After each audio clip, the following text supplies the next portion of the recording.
Hello, I'm Grant Shadden of ABC Acres, and we are here on this drizzly day to demonstrate a permaculture method that you can use in your garden or landscape called chop and drop mulching.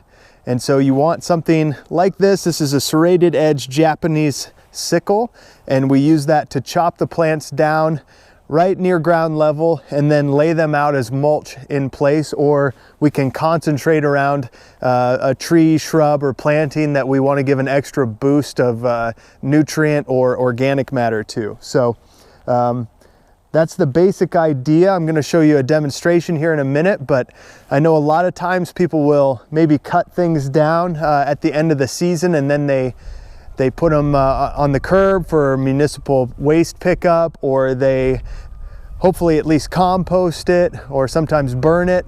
But there's a lot of carbon stored in these plants in the biomass here, and we want to keep that carbon cycling and storing it in the soil instead of burning it off into the atmosphere or taking it somewhere else. We want to use all these resources on site and keep cycling that nutrient, building that system, increasing our soil organic matter content, which is going to lead to healthier plants. And if it's in the garden for edibles, that's going to lead to more nutrition for us and really wise resource management. So another thing with these different plantings we have, they're perennial. So what we're doing here is we'll lay out our biomass from last season's growth, and that's going to help feed and nurture next year's growth. We have a mix of mostly wildflowers and herbs in here that give some food for the bees that call ABC Acres home or are just passing through, and some edibles and medicinal herbs and things for people to enjoy here. We have some strawberries and thyme and coneflower, lavender, some Russian sage, and yarrow, amongst other things. So yeah, we'll get started here, and you can just take a look.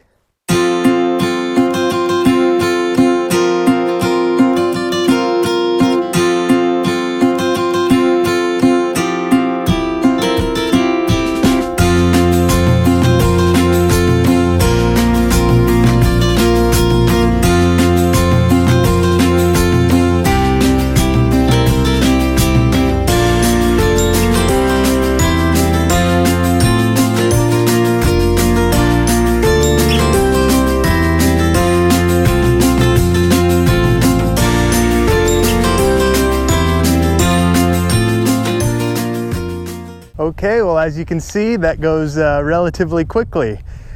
It was a really pleasant experience and activity, actually, because of the herbs. Cutting through sages and oregano and thyme and lavender and just all the fragrances and things was really rich. So it made otherwise a kind of dreary day a little brighter, and I feel like I just got some aromatherapy time, which is always good time in the garden. A couple things to note: depending on the type of plant, you may notice some are cut a little lower to the ground than others. So some of the herbs and things we don't want to overtax. We want to clean them up, get some of that excess biomass or the dead tops and things once they've gone into dormancy down onto the ground. But there's others where, like these asters, the stalks are all dried out, and we can cut that right to the ground, get that nice and cleaned up. Another thing is, depending on how vigorous of a grower the plant is, you may want to mulch on the outside of where the plant root zone is, and that will do just as much in terms of suppressing weeds, retaining moisture, cycling nutrient and things. But at the same time, it will allow the plant to come up. So you have to play with your strategies a little bit there, depending on what your context is. So another important reason to do this is when you have the biomass up at the top, just standing above ground, and it's getting hit by the sun, it's going through a process called oxidation. And the sunlight, those strong rays of light, they'll break down the organic matter, they'll actually release a lot of the nutrients and things into the atmosphere. You'll lose them. If we can get it down closer to the soil surface, some of those microorganisms and things can start working on them, breaking them down. We can actually get it into the soil instead of losing it. Another thing to consider is the timing when you're going to chop and drop. So you can do it throughout the season depending on what your goals are.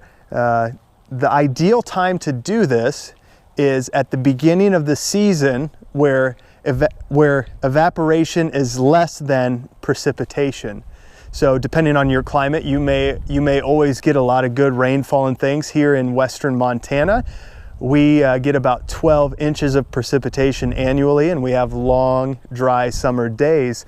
So for us, the time that we want to chop and drop for the season to really get good results is fall leading into winter. So we've got this overcast day, we have a light drizzle going, we had some heavier rains earlier today, and so we're mulching all that in. We're helping to hold this moisture that we're getting and extend it longer throughout our growing season. So that will minimize the amount that we have to irrigate as we're structuring the soil and improving soil organic matter content and feeding soil microorganisms, doing all these different things with chop and drop mulching to make our water go farther. One last point would be, depending on what the plant is, you may not want to cut it all the way down to the ground. Usually if there's still some good vegetation that looks a little green and alive, I'll leave that.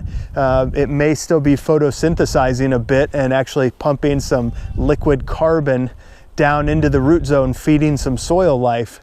And we don't want to stunt that process. That's doing some really great things for our soils. Also, depending on the plant, you may want to chop and then drop the mulch around the periphery of the root zone or where the plant's been growing so that it's easier for the plant to come up through. So some plants are really vigorous and they'll shoot right through, it doesn't matter. Others you may want to be a little more delicate with. We did a nice quick rough mulch here, and it'll be fun to see what it does in the spring. So thanks for watching.